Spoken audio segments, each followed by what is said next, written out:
Bueno, muy bien, cambiamos. Vamos a hablar de la economía en la Argentina y una nueva disposición de los bancos. Ya limitan al 15% los depósitos en billetes de 100 y 200 pesos.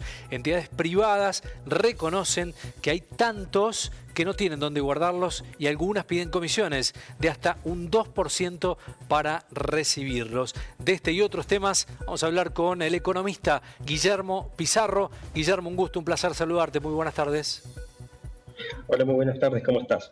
Bueno, gracias por el tiempo y por la posibilidad de hablar. Bueno, qué noticia, ¿no?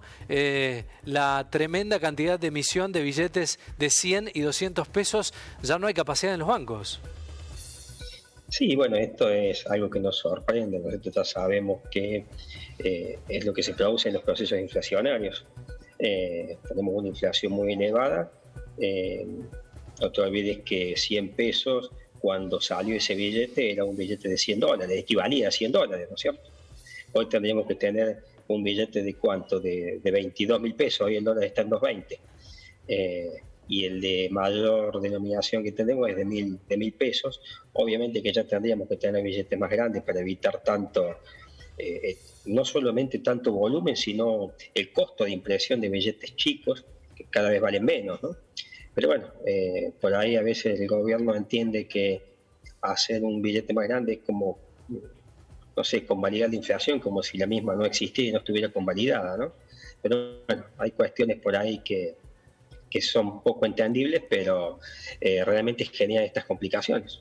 Guillermo, el caso del cobro de comisión de hasta un 2%, ¿esto se ha dado en algunos casos? ¿No es habitual o es más habitual de lo que uno cree? Mira, en realidad yo la información que tengo es un poco lo que he estado leyendo también. No sé si todos los bancos lo han implementado, sí lo he visto, lo he podido ver en algunos bancos cuando he tenido que hacer alguna operación, la cantidad de billetes que tienen acumulados de 100, a veces vos vas a retirar dinero a un cajero y te llenan de billetes de 100, ¿no? Sí. Mientras puedan sacárselos de encima, tratan de sacárselo porque genera mucho volumen y poco monto. Claro. La solución de esto es, obviamente, la solución básica sería no tener la inflación que tenemos.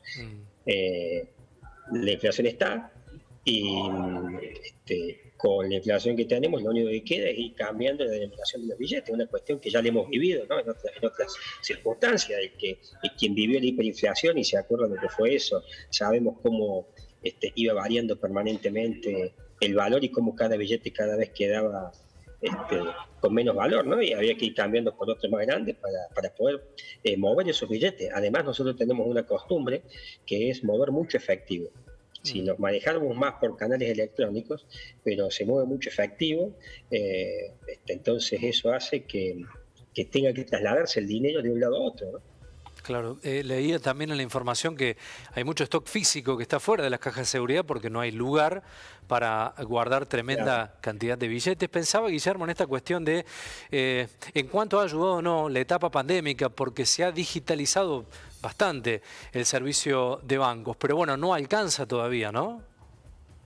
Sí, se ha digitalizado bastante el servicio. Muchos consumidores que no acostumbraban a utilizar sus tarjetas de crédito o débito lo empezaron a usar más porque no tenían alternativa. Pedías algo y bueno, tenías que pagarlo para que te lo lleven. Eso generó un poco de cambio de conducta. Pero no te olvides que siempre Argentina va a mover mucho físico. Hay mucha economía informal. La economía informal te requiere mover el físico, el dinero físico de un lado a otro. Y bueno, todo eso va en contra de esta cuestión, ¿no? de evitar acumular tantos billetes. Pero sabemos que el origen de todos los problemas es la inflación, no hay otra, ¿no? Sí. Podemos hacer billetes más grandes, podemos cambiar la moneda, ya se ha cambiado varias veces la moneda en Argentina. Se le ha quitado un montón de ceros cada vez que cambiamos de moneda. El último cambio de moneda fueron 4 ceros menos, pero desde fines de la década del 70 al plan de convertibilidad se le quitaron 13 ceros a la moneda. Cada cero es 1000% de inflación. Entonces, imagínate vos, cuando uno empieza a sacar cuentas, cuántos ceros de inflación has tenido, cuántos miles, porque cada cero que vos sacás de la moneda es 1000% de inflación. ¿Cuántos ceros tuviste hasta la convertibilidad? Y desde la convertibilidad calcular $100 en un billete de 100 y hoy tenés un billete de 100 que no compras nada. Esos procesos inflacionarios son los que deterioran todo. Esto y esto surge como una problemática que se ve hoy, pero sabemos toda la problemática que genera la inflación, ¿no? Caer del salario real, devaluaciones permanentes, un montón de problemas que hacen que la economía esté como está en este momento. Claro.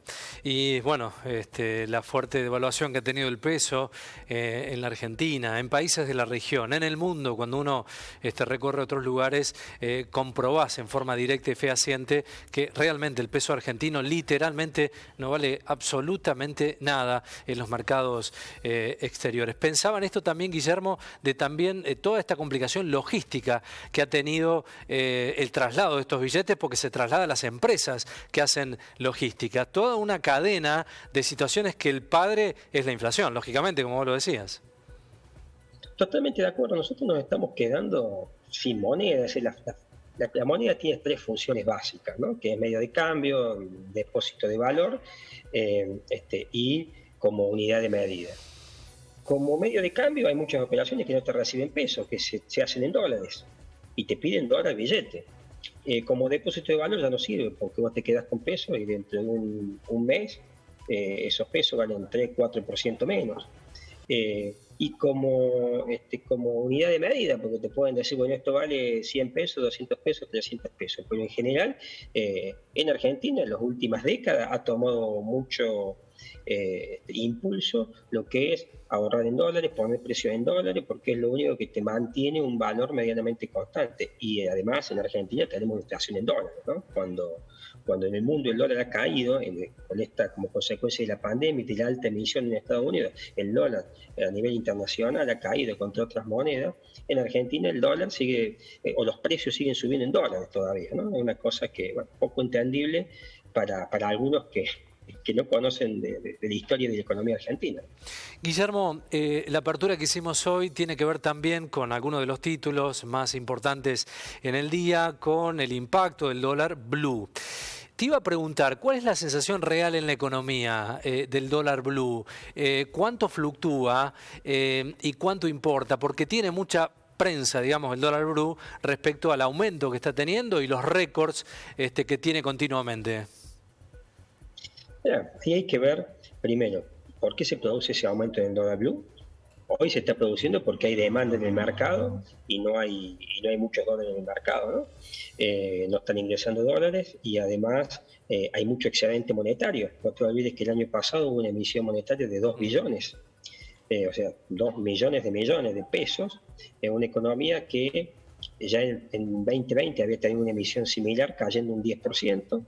Este año casi alcanza a recuperar la caída que tuvo en el 2020, pero otra emisión de 2 billones, entonces eso hace que haya más circulante, que genera, por supuesto, estos niveles de inflación. ¿Y hacia dónde se va ese circulante? El inversor dice, si yo me voy a plazo fijo, pierdo. Si me voy al mercado de capitales, ni hablar, en los últimos años el mercado de capitales ha estado totalmente castigado con pérdidas muy importantes. Termina yéndote al dólar, que a veces perdes contra la inflación, pero por lo menos sabes que en algún momento puede pegar un salto y además te permite tener ahí una reserva de valor un poco más segura, más allá que a veces también se pierde. El año pasado el blue subió un 25% en todo el año contra una inflación del 50%. Y en términos relativos, por ejemplo, los autos subieron un 75%, entonces en dólares terminaron aumentando mucho más también algunos bienes, como el caso de los vehículos. Así que bueno, todo esto del dólar blue es básicamente por una cuestión de inestabilidad, de desconfianza, que la gente se va al dólar, la falta de dólares en el mercado. ¿Y cómo impacta?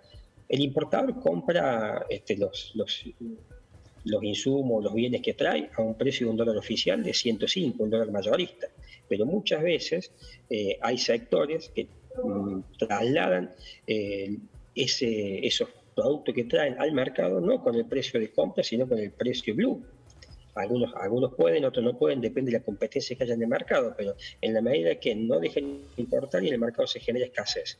Entonces, si hay escasez, hay menos vendiendo, por lo tanto, el que tiene el producto dice, bueno, lo voy a vender al dólar blue. Entonces, también el dólar blue es, en algunos casos, formador de precios, pero además genera tendencias. Si el dólar sigue subiendo, en el Banco Central no lo miro porque es un dólar irreal, es un dólar que está pisado, es un dólar que el Banco Central va poniendo la cotización que quiere, no es el dólar de convertibilidad. Hoy el dólar de convertibilidad serían 2.20, 2.30. Y sí considerar que este mes, el mes que viene, hay que pagar el Fondo Monetario más de 4.000 millones de dólares, o sea que más caerían todavía las escasas o casi nulas reservas que tiene el Banco Central, con lo cual el dólar de convertibilidad sería más alto, pero bueno, el Banco Central lo va manejando de la forma que ellos lo entiendan, lo cual no refleja tampoco la realidad. El dólar más real que se comercializa en un mercado oficial, digamos, sería el dólar bolsa, el dólar MEP, que también está casi en 2.20, 2.19, estaba hace un rato.